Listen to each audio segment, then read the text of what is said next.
Santo. Amén.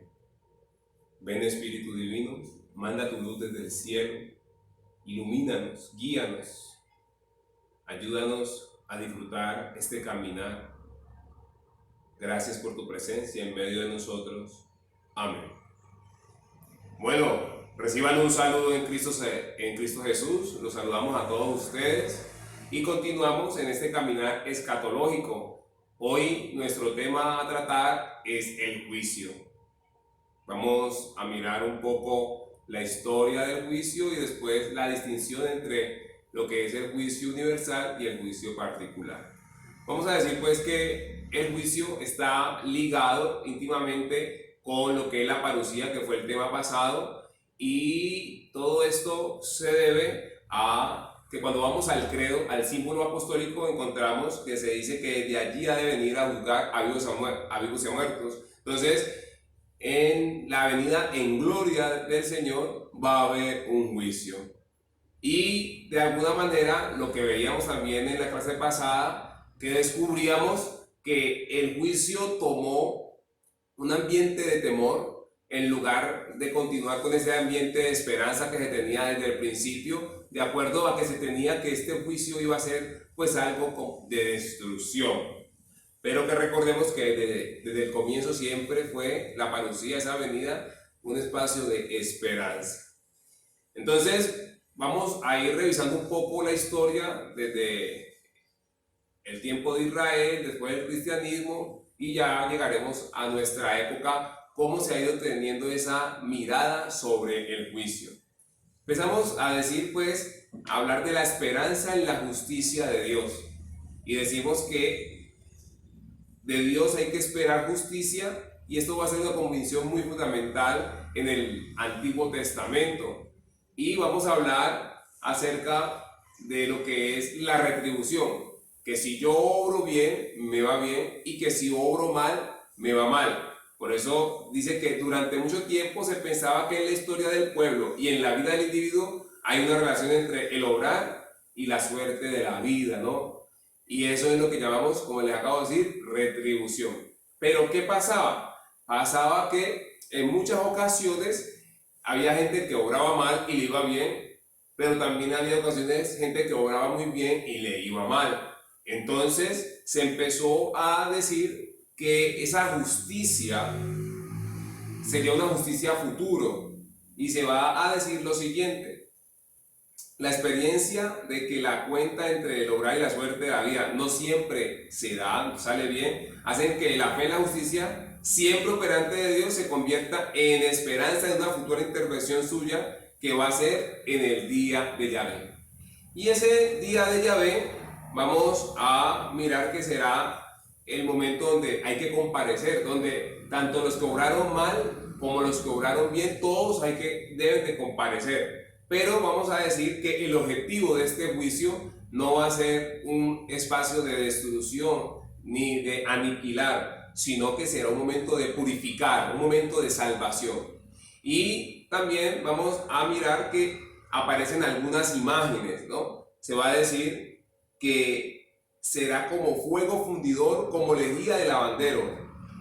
Y eso significa que se nos está hablando sobre la purificación. Vamos a decir que esta imagen del fuego luego la vamos a encontrar en el cristianismo desde el purgatorio, desde el infierno, pero siempre hablándonos de una imagen que tiene su función de purificar. Entonces vamos a decir que aunque el juicio muchas veces sea doloroso, no es el fin en sí mismo, sino que todo el juicio apunta ¿a qué? A la salvación. Entonces de ahí decimos que en los profetas, en el Antiguo Testamento, en los profetas, se imaginaba el juicio divino, o sea, el día de Yahvé, como un hecho adentro de la historia, que tendría en medio de, ¿qué? De las catástrofes, de los problemas, del caos, del saqueo. Ya después, con el tiempo, se va a decir que todo este espacio va a servir, como lo acabamos de decir, como para que el pueblo se renovara, igual para que el pueblo descubriera que debía volver a Yahvé, a Dios. Después, con la literatura apocalíptica, se va a decir que este juicio, este día de Yahvé, va a ser en el último día, en el que se acaba la historia de este mundo. Ya pasando ya a la parte del cristianismo, vamos a hacer un paréntesis y vamos a hablar que ese juez, ¿quién va a ser? Ese juez va a ser Jesucristo. Y como hemos venido hablando, vamos a ir descubriendo algunas realidades. Entonces, ¿qué significa que Jesús sea el que va a venir a juzgar? Lo primero, Él vino y predicó sobre ese nuevo mundo. ¿Y ese nuevo mundo qué es? El reino de Dios. Segundo, nos va a decir que el juicio estará en los que acojan el reino de Dios o los que rechacen el reino de Dios. Pero se nos va a decir en este segundo punto que no solamente se trata de acoger el reino de Dios con palabras, sino con hechos. Pero en el tercer punto va a brillar la esperanza, porque se nos va a decir que ese juez, que es Jesús, es el mismo que nos dice que Él no viene a condenar al mundo, sino a salvarlo. Por eso reina la esperanza.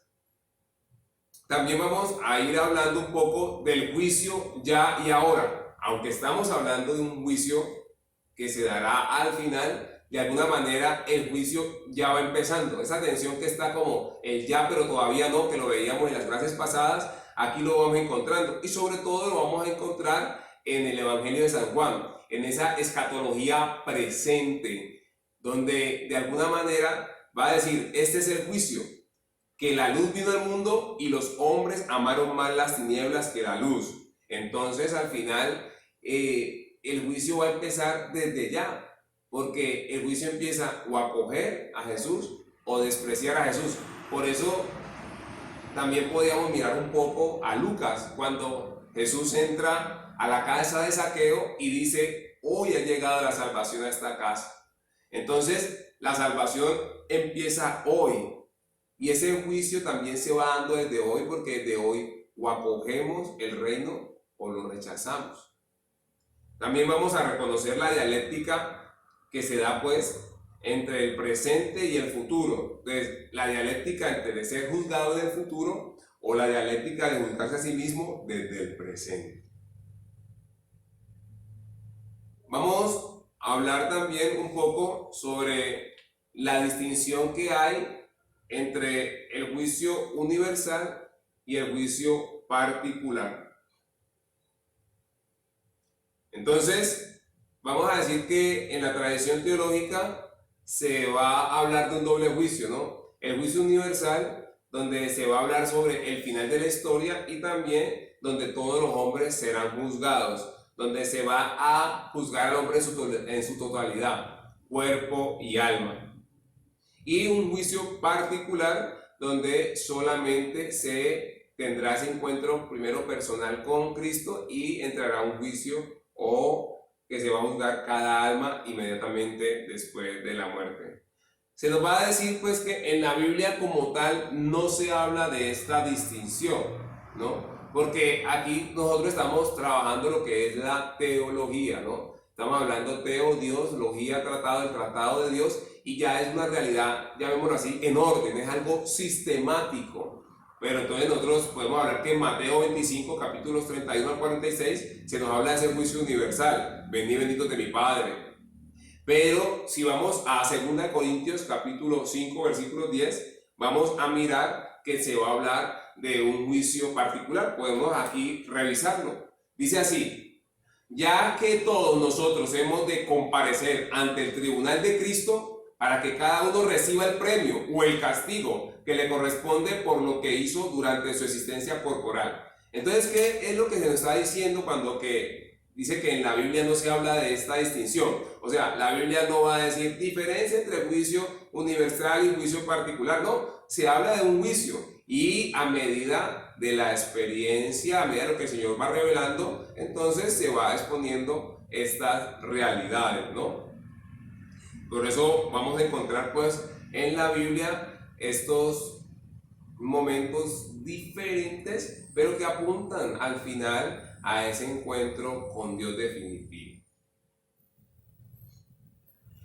Esta idea se fue desarrollando en la época patrística, que ustedes saben que corresponde más o menos entre el siglo I y el siglo VIII, estos primeros padres de la iglesia. Y dice que se mantenía por una parte que la historia del mundo había de ser juzgada al final y por otra parte que después de la muerte de cada uno habría un juicio. Entonces poco a poco se fue así dando la idea de los dos juicios, tanto el juicio universal como el juicio particular. ¿Qué también facilitó esta idea? El término de interpretar la muerte, que era la separación del cuerpo y del alma. Entonces se decía que apenas el hombre muriera, su alma iría al encuentro y tendría pues ese juicio particular.